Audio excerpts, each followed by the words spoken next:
join, but if they do, we'll just sort of fill them in as we go. So thank you to everyone for joining today for the third community calls that we've done now through Eugenie. I think they're going well so far. What we're trying to do with every one of these sessions is make them as applicable to junior lawyers across the spectrum, and really make sure that what we're talking about is relevant. So with that in mind, what we're trying to do with this week's session is a sort of general overview on commercial awareness, which, as I'm sure many of you know, is a term that means a lot and also is quite hard to define. But what the important thing for it that it means for junior lawyers is those who are applying for training contract applications really need to know what businesses are up to and what things may affect them. For junior lawyers who may be a bit more qualified, it is really about understanding how the bigger picture fits together with everything, and how that can affect business, and therefore business advice as well as legal advice. So with that, what we're trying to do with the session today is basically pick certain topics that James and I will have a sort of discussion about. We'll ask James some questions, and then we will look to have a discussion about that from any questions that the audience might have. So with today, we are going to be discussing commercial awareness in a sort of business context, and that really comes from what is going on in the world at the moment with COVID-19, and how that may be affecting businesses. I will let you introduce yourself, James, to those who don't know, but James is a corporate solicitor at Wimbledon Dickinson, as well as obviously being a JLD executive committee member. So it seemed right to have a chat with him about some of the things that are going on in the news, as well as to hear some of his tips and tricks for commercial awareness now that he's been in practice for a few years. So is there anything else you want to add on that one, James? Yeah, sure. So yeah, I'm coming at, well, I'm 3 years qualified now, as Callum says, corporate lawyer at Wimbledon Dickinson, working in our Southampton office. But I spent actually first 6 months of my time at Wimbledon Dickinson working in-house for Liverpool Victoria. So LV, you might recognise them with the Green Heart, the insurance company, doing some corporate support work for them during a reorganisation. And interestingly, sort of commercial awareness for me is really, really important. I know it's something that sort of Callum has said is important for you when you're sort of applying for training contracts, etc.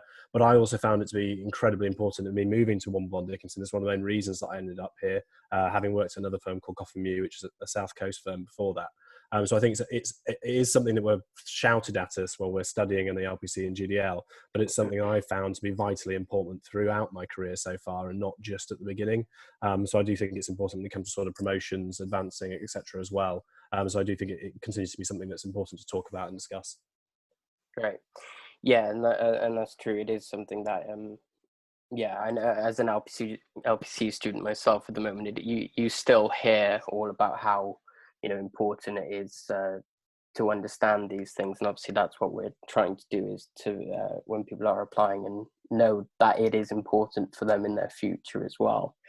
So yes, obviously the main thing at the moment is obviously COVID-19 and how that is affecting every corner of the earth essentially. But obviously, to narrow that focus, we want to look at what it means for businesses in particular. So based on your sort of experiences at the moment, how are you finding the general reaction from businesses at the moment?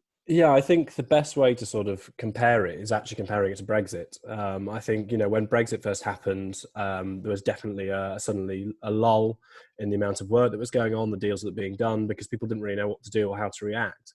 But then as the time went on, sort of over the following year, you kind of accept the new normal. What was, yes, okay, Brexit's happened, we're leaving, but that doesn't mean that the business world comes to an end. Mm, And with Brexit happening, what I found is I started doing a lot more international deals. I found I was doing a lot more companies buying into the UK because they had to make sure that they had a foothold here when sort of we left. And I think we're still at that early stage now with COVID-19. I think what we're finding is that, yes, it's, companies having to furlough staff, but that's furlough, not redundancies. So that you're sort of preparing yourself for what's to come, and businesses are sort of bubble wrapping and protecting themselves, because inevitably everything will get back to normal. We will start having more deals again, where there are sort of, you see Virgin leaving Gatwick, but that just opens up an opportunity for somebody else to swoop in. Um, there's a company, an energy company near me in Winchester called Utilita. They're a sort of big smart meter company who've grown massively in the past sort of few years. And the reason that's happened is because they've seen smaller sort of energy companies disappear and fail. And I think, yes, okay, you might see, it'll be sad, we will lose companies will disappear, but that leaves a vacuum for others to fill in that space. And I think mm, you'll see the same thing sort of happening there. So I think, yes, it can be a difficult time right now. I mean, I'm being furloughed. Unfortunately, we talk about reskilling, but in a firm like mine, we have people who specialize in banking, restructuring, insolvency. So it's not as simple as me just moving over to those departments, because there's people who are actually trained and know how to do that kind of stuff. So I think what I'm sort of waiting for now is actually, and I know it will happen, is that when I go back, there will be a lot of deals, a lot of stuff going on, and it may well be sort of the busiest time we've encountered for a while once we get back to it all. So it's mm. kind of recognizing those opportunities and seeing what's available when it comes about.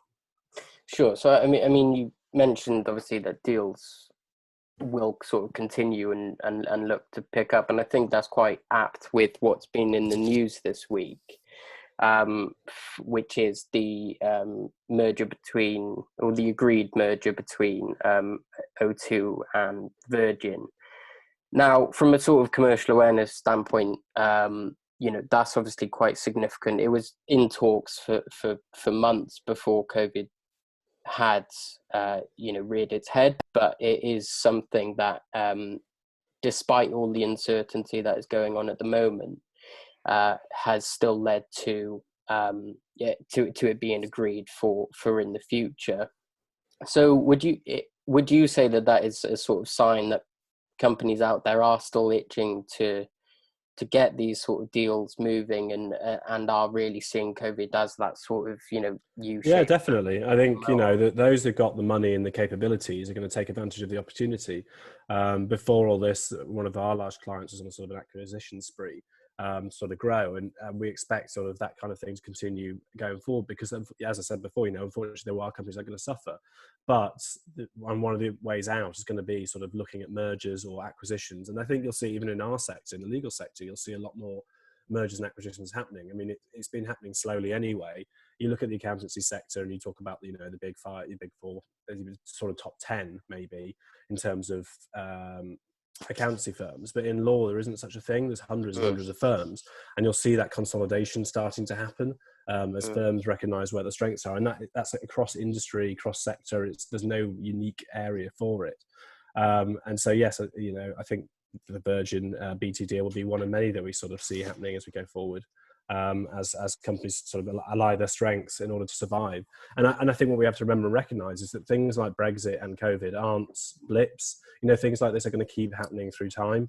sure. And we have to prepare ourselves for them. And so companies might start looking at different strategies. I mean, we're already talking about how we work from home more now, and what that's going to mean for us in the future in Mm, terms of less sort of more hot desking and less working in the office. And what COVID-19 is really doing is speeding up the process. It's mm. making changes to companies a lot quicker than would usually happen. So yeah, I think that's only going to accelerate as we get used to the new norm. Mm, sure. So one of the interesting discussions that has come out of how companies are going to react to this is whether uh, they look to accept the change, which, as you say, can be working from home, or if they try to just revert back to some sort of normality before. And one of the really interesting things that I've seen is how companies will react to what was becoming quite an important topic, which was environmental, social, and governmental factors, and how Mm. they were affecting companies, both in terms of attracting clients. For example, as a law firm, they wanted to align with, companies. Um, Clients wanted to align with law firms that shared their values. Do you think then that is going to, can that be accelerated by COVID? Do we think that the companies that perhaps treated their employees well throughout COVID-19, or have a sort of clear strategy coming out of it, may be the ones that succeed? Oh, 100%. Yeah, 100%. I can't remember who it was now. Somebody, one of the sort of big telecoms or energy companies recently said that to stay on their panel, they would hand it over first to the one with the sort of best Yeah. diversity, representation on the board. And I think, yeah, ESG is, it is a bit of a buzzword, and I think some of us Mm. sort of cringe and think about corporate speak, etc. But it is really important. It is going to accelerate. My partner, she's an employment lawyer, and before all this, she saw a lot of companies coming to her saying, we want to reject flexible working requests. How can we help? How can you make us say no to this? How can you make us say no to that, Mm. etc. Whereas now, you can't get away with that. You can't, if it's been proven by across the board that companies can operate from home, that people can work flexible hours on different days. And it's challenging that old school sort of norm. I'm very fortunate to work at a firm that is actually, and this isn't just a sales pitch, but a very sort of forward-thinking firm that's done a lot of sort of flexible working from home before all this. Has been big on sort of law tech and legal tech. But it comes down to sort of challenging the sort of old status quo of sort of ingrained business leaders and partners who think you have to be behind the desk between 9 and 5, that things like environment don't matter, but actually no, they do, because they have a bigger impact. And we've got the evidence, the statistics out there now to say, look, we tried this, it works, it shows it's better for our company, for our workers, etc., etc. So why aren't we adopting these kind of things more? So I think, yes, absolutely. I think companies have more power to force their advisors, be it accountants, lawyers, etc., to do what they want, whether it be diversity initiatives, environmental, social government, or whatever it is. Mm. But also, I think that we as employees, etc., have more power these days to sort of demand it and push for it as well. And so firms have to take it on board if they want to sort of succeed and progress going forward. Mm. So, did a bit of digging into your areas of expertise Okay, before good. today, and I noted that technology companies are something that is one of your specialties, along with in the general things of Yeah, restructuring, mergers and acquisitions, etc. So on the topic of them, do you see how have they been finding COVID-19 in general? With have being online, have they suffered perhaps as much as other companies would say on the high street? it's a really difficult one because it's really varied. I think, you see the blips of Tesla with mistimed tweets, seeing, slashing share Mm. prices, and then they jump back up again. But at the same time, no one's really selling Tesla cars at the moment, so really should expect it to be dropping. Jeff Bezos announced a ridiculous amount of wealth recently as Yeah. Amazon's continues to grow. But then on the other hand, Uber's suffering because they're not Mm-hmm. working, same as WeWork's. But tech's, I love tech, and as I say, you spotted, do a lot of tech companies, etc. But it's such a misnomer in some ways. All tech is tomorrow's technology, tomorrow's advances. At one point, Jethro Tull's seed drill was the latest tech. It's something that we're always. Every company is almost a tech company in some way if they're looking to the future and they're doing a bit of advancement Mm. R&D. WeWork's all it is really is a office space. It's the same as Regis. You wouldn't have called Regis a tech company previously. Mm. So it's interesting what we consider to be tech, and really all tech is those companies that are willing to look forward, advance, and think about things that are coming around the corner and take Mm. risks on things. And so I don't think tech can ever really suffer. You take the model of sort of law tech at the moment, and there's hundreds of different law tech companies out there, hundreds, thousands of them. They're growing, and it's almost becoming a bubble.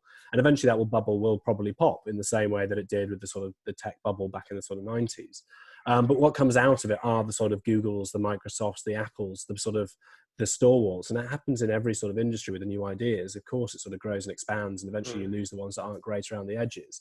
But then the ones that succeed are the ones that go on to sort of shape our future. And I think what we'll see, what will be interesting out of COVID is, yes, some of the stalwart companies like Amazon and Google will continue to do well and weather the storm, partly because they've got a hell of a lot of cash reserves that mean that they can spend the money to adapt. But what you'll also see is some interesting new companies coming out of it. You know, we take it for granted, but things like Zoom, who would have known who Zoom was, 3-4 months ago? And it's fast forwarding for companies like Microsoft and Microsoft Teams, Google with their equivalents. They're sort of throwing their money at it now to say, right, actually, we need to get onto this. Let's develop this technology, advance it. So what things like COVID do is they provide new obstacles and challenges that produce new solutions. And so I wouldn't be surprised that after all this, we don't see some great new initiatives and ideas coming out of it all.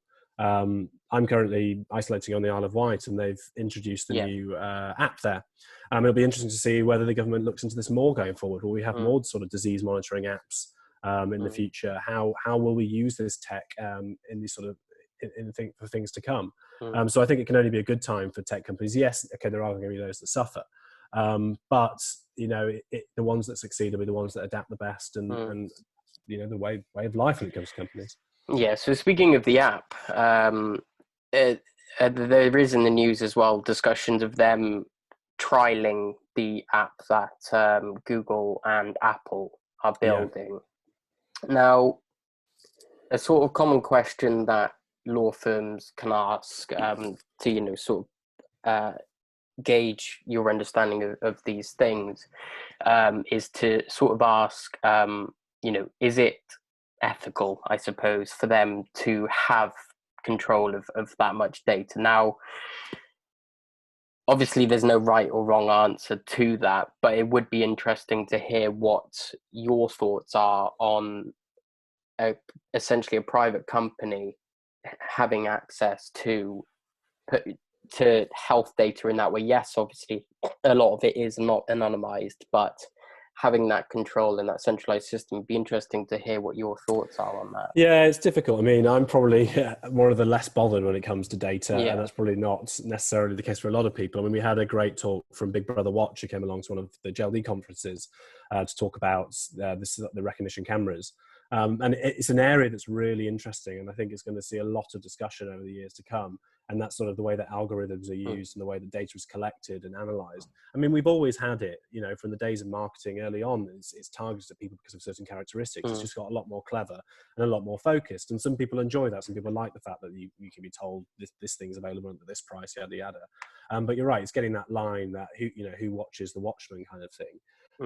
And it's a debate that we're going to be forced to have. I mean, in America already, there are companies privatizing the algorithms, so you can't see what data they're collecting and how they're making those decisions. And I think that's a really dangerous path to go down. I think transparency has to be there if we're going to allow these kind of companies to collect that kind of private data. We have to know exactly what they're using it for, exactly what they're collecting, how the algorithms are structured.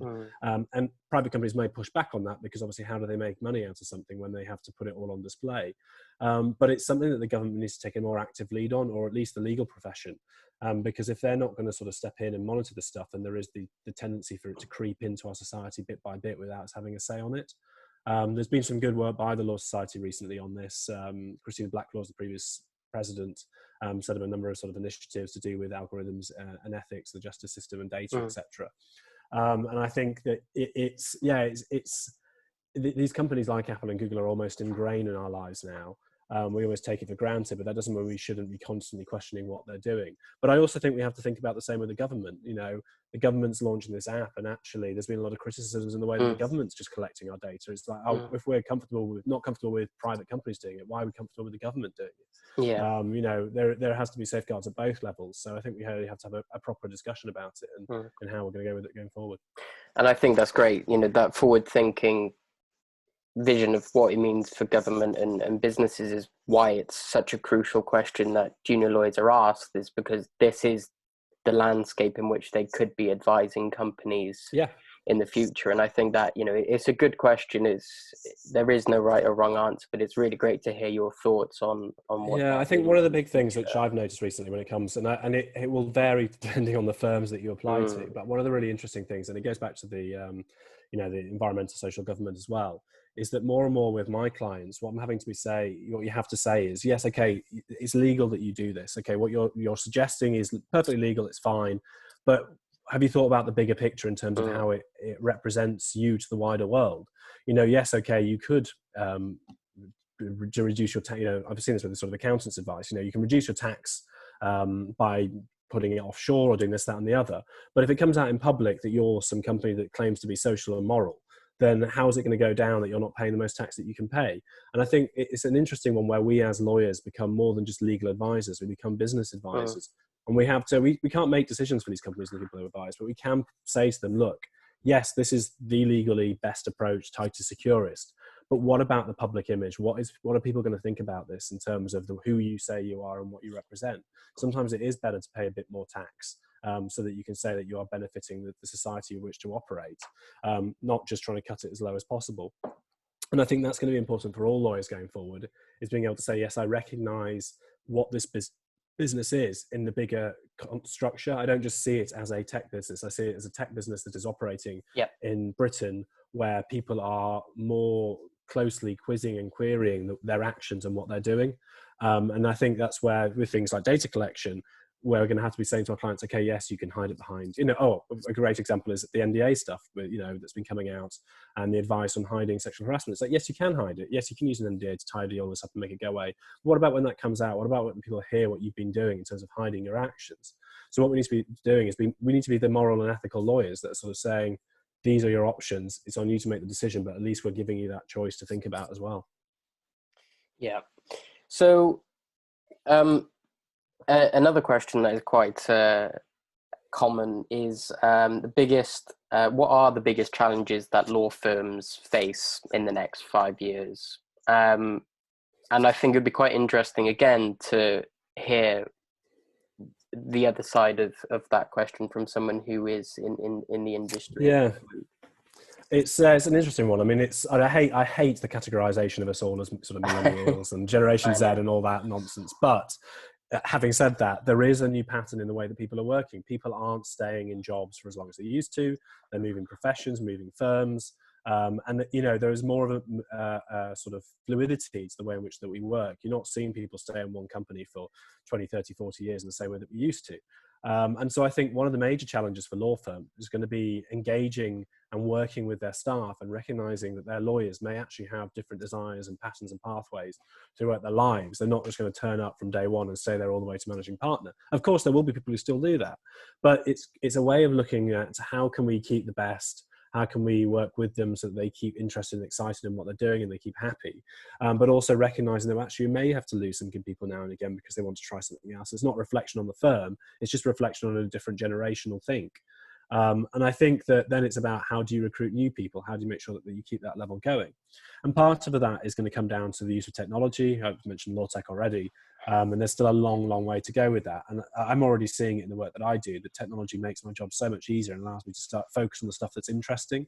If I had to spend all my time literally going through document after document, checking sort of the relevant clauses to do with jurisdiction or whatever, rather than using software that can check it for me, then I'm going to get bored. I'm going to want to move on. But actually, by having software and new tools that allows me to actually have proper engaging discussions with my clients and work in a more effective manner, it means that I'm actually more likely to hang around and keep working for that firm because it makes my job enjoyable. And so I do think that the way in which firms use technology to engage with their employees is going to be vital over the next 5 years.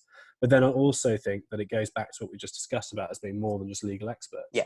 Already accountancy firms are bringing in their own legal teams. They have, legal departments, and they're looking at law tech in a way that law firms are in places struggling to. And I think we have to look at our roles as beyond just, as I said, being lawyers. We are business advisors, especially in areas like mine, like corporates, in sort of business restructuring, employment. We have to go beyond just saying, oh, what's your legal question? This is the legal answer. We need to be saying, okay, how can I help your business grow and adapt and advance? Because if that business is successful, then you as a lawyer will be successful too. And so it's about teaching those skills to those new lawyers that come through and allowing us to sort of go on with it. And I touched on it before, right at the start, when I said that's part of the reason I was joined Wombles.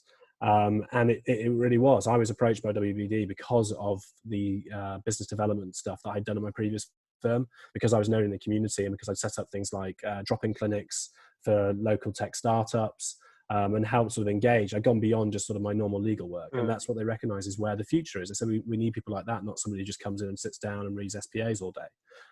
And I think that's going to be really, really interesting in terms of how firms move away from that traditional model of seeing junior lawyers purely as a sort of document reader, and actually seeing them more as somebody who can contribute to the value of the business going forward. So,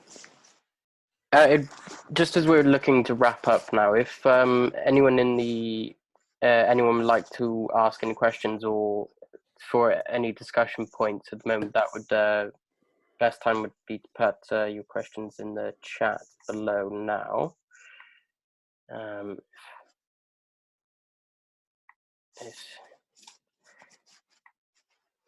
But if not, my final question was going to be for you on what would your sort of top tips be for those who want to improve their commercial awareness at the moment? If you just see if we can answer that, if anyone. It's really difficult. I think it depends on the level you're at. You know, there's always ways we can improve our commercial awareness to who we are and what level we're at. I mean, part of doing the JLD has been brilliant for my commercial awareness in terms of knowing what's going on at different firms, what's going on across the country in terms of law. And that's something that actually, because we talk about commercial awareness and we think, oh, it's knowing about other businesses around us in terms of, you know, the Apples and Googles. The commercial awareness is also knowing what your rivals are doing. It's knowing what other law firms are up to. It's knowing who's merging with who, who's employed who, what new departments have been opening. And I think actually that's such an important thing to have at every stage, whether you're a trainee, whether you're an LPC student, whether you're 0 to 5 years. Partners always want to know, they're always interested in the gossip, as so to say. And so reading things like Roll on Friday, Legal Chic is great for that, in terms of keeping on what's going on with firms. Beyond that, I always think it's finding something that you're interested in. I mean, me, it's tech. I've always loved tech. I've always been interested in it. And I found that actually by keeping on top of that, it's allowed me to sort of adapt and expand my commercial awareness. Even when I was sort of a trainee at the firm or paralegal, because I had a sort of better, I hope to put it, better understanding of how computers work, I was actually able to help people with their problems with Microsoft Word, restarting computers. Really simple things actually makes you incredibly useful within a firm above and beyond what you normally do. And that then gets noticed and that you can expand upon it. And it means that I then pay attention more to what's going on with Apple and Google, etc., because I am genuinely interested in it. And I think for all of us, there are areas that we have an interest in, whether it be, you know, fashion, or whether it be engineering or transport, or there's something that we can take from our own personal interest and expand on it to say, what's that sector doing? What's going on in that part of the world? Because when you join a firm, yes, you might join as a corporate lawyer, employment lawyer, but you can, you know, a lot more now firms have sector specific work, and that there's ways that you can cross that sector. I mean, I helped set up the tech sector at my old firm, and we had lawyers from our wills, trust and probate team sat on the tech sector. And it's because they need to talk about things like, how do you leave passwords in your will? Like, how do you make sure that you pass on your digital sort of legacy to your future, you know, generations, etc. You know, there are ways even the weirdest sort of sectors can be crossed with the less relevant areas of law that you would think. So I think, really focusing on something that you find of interest and then being able to expand that is a great way. And when you go to interviews, whether it be as a trainee or for promotions or moving firms, you know, the interviewers know whether you're just making something up because you've read it or whether it's something you're actually passionate and interested in. And so that I think that's a great way to go about it. Yeah, I think that's great advice. And I mean, for me, one of the things that I'm interested in is this growth towards, you know, a green economy, and what that means. So and that is something that I would try to pick up in interviews. So great piece of advice. I have just received one question. Let me just see it just before we wrap up. So someone has asked, we've heard a lot about commercial interest regarding client businesses, but would you have any comments on commercial awareness, SQE, transparency rules, etc.? Commercial awareness to do with SQE and transparency. I'm not sure I understand the question, to be honest. I don't know if you know better than I do. Dude, if the person's there, they can always ask it directly. Yeah. They unmute the microphone. Are they there? I don't know who it is. If not, if not, we can follow it up in private anyway, and we'll get back to you on that one. So yes, that we'll wrap it up there. We will also be putting this on Eugenie to rewatch.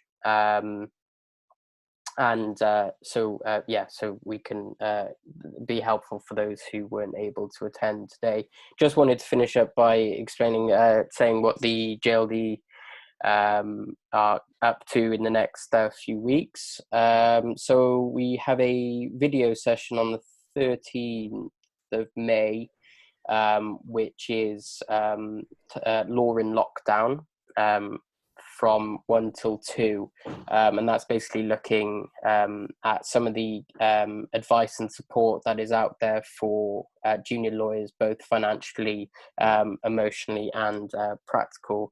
And speakers will include the JLD, Solicitors Assistance Scheme, and Law Care. So it'd be great to see some of you there as well.